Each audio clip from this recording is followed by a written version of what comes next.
Здравейте! Казвам се Валентина Генова и искам да ви представя една възможност за бизнес, която би допаднала на хора, които търсят някаква промяна в живота си, които не са доволни от досегашния си професионален опит или от тенденцията, която се очертава там. Най-общо за хора, които са с отворено съзнание за нови възможности и които търсят и проучват. Става дума за една алтернативна форма на бизнес, която се различава от традиционната такава.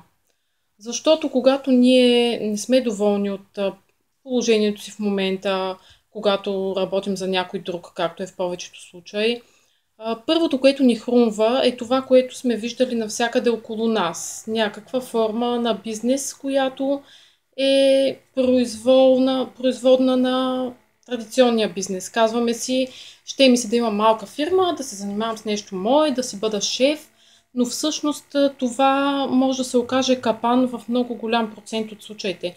Защото такъв бизнес носи много рискове от провал.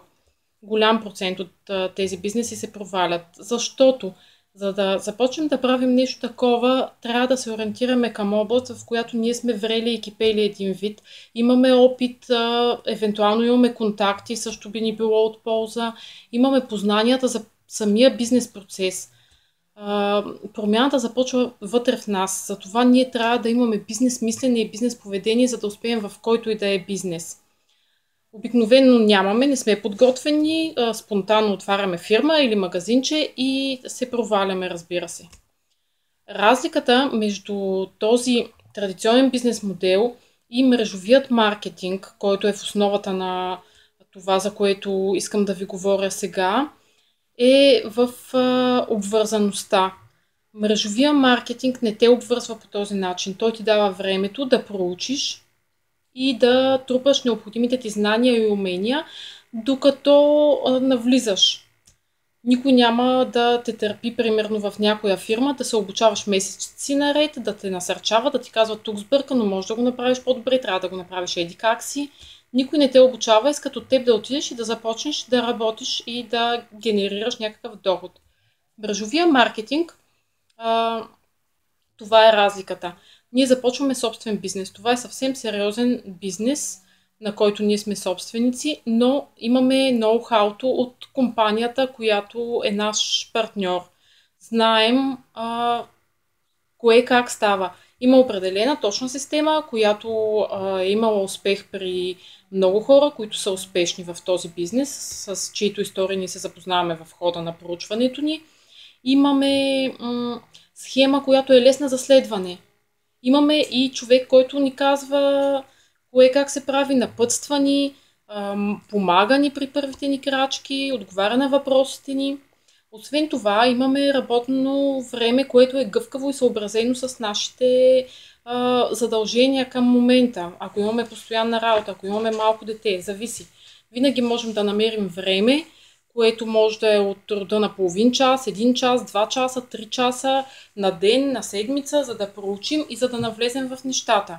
Не е обвързано локално с място. Можем да правим това нещо от всякъде. Необходим ни е телефон, компютър и нашето желание да променим живота си.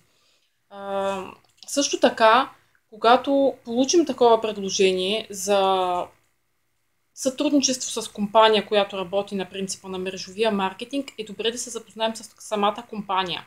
Какво предлага тя, като продукти, като асортимент, какъв е маркетинговия план, което също е много важно. Маркетинговия план обикновено е най-добрият продукт на една компания, ако се е свършила както трябва нещата. В нашия случай, продуктите, които се предлагат, са в няколко категории, които се търсят и които тепърва ще се търсят все повече. Като подсказка за това как да се ориентирате дали компанията ще ви даде наистина нещо, мога да ви кажа 4 фактора. Уникален продукт. Има ли тази компания продукт, който е различен от останалите на пазара? Уникален, различен с нещо, който би бил търсен. Пазар. Има ли този продукт пазар, който е голям и който е с тенденция да се разраства? Точното време ли е за това нещо? Както за този бизнес, така и за тези продукти. И не на последно място финансовия лост. Това е възможността да използваме максимално ползотворно времето и усилията си, така че те да ни носят много повече като резултат. 2 часа работа, примерно, да ни се заплащат като 10 часа свършена работа. Това е възможност, която в мрежовия маркетинг абсолютно имаме. Относно пазара, времето и продуктите, мога да кажа, че продуктите са в сферата на wellness индустрията. Това са продукти за здраве и красота, продукти за контрол на теглото, за поддържане на имунитета. Това са продукти, които се търсят и тенденцията е да продължават да се търсят все повече. Друга особеност на мрежовия маркетинг, че той ни дава възможност, създавайки нашия бизнес, да създадем мрежа от потребители и сътрудници и да помогнем по този начин и на други хора да създадат своя бизнес. Създавайки екип само от 5 човека, освен себе си, на които да предадем нашите знания, които да научим на нещата, които ние знаем и умеем като действия, не само като чисто теоретични знания, ние си осигуряваме една работеща мрежа. Мрежата расте в дълбочина, когато тези 5 човека намерят техните 5 човека. Общо взето се получава много хора, които работят по малко часове и генерират малък оборот, в резултат на което часовете като общо са много и компанията заплаща на базата на тези много часове. Оборота също става голям и всеки има някакъв процент от него. Това е обяснено много ясно и подробно в маркетинговия план на компанията. Няма да се спирам сега точно на него, но ще го спомена в друго видео. Най-общо нещата са такива. Имаме свобода на действие, имаме свобода и време да се научим. Имаме времето да действаме, да бъркаме, да питаме кое как се прави. Имаме човека, който ни подкрепя и който е насреща за въпросите ни. Компанията има щедър маркетингов план, абсолютно легална е, може да се провери в търговския регистър и в регистрите на фирмите, занимаващи се с директни продажби. Свободна финансово компания, без дългове, без лоша репутация.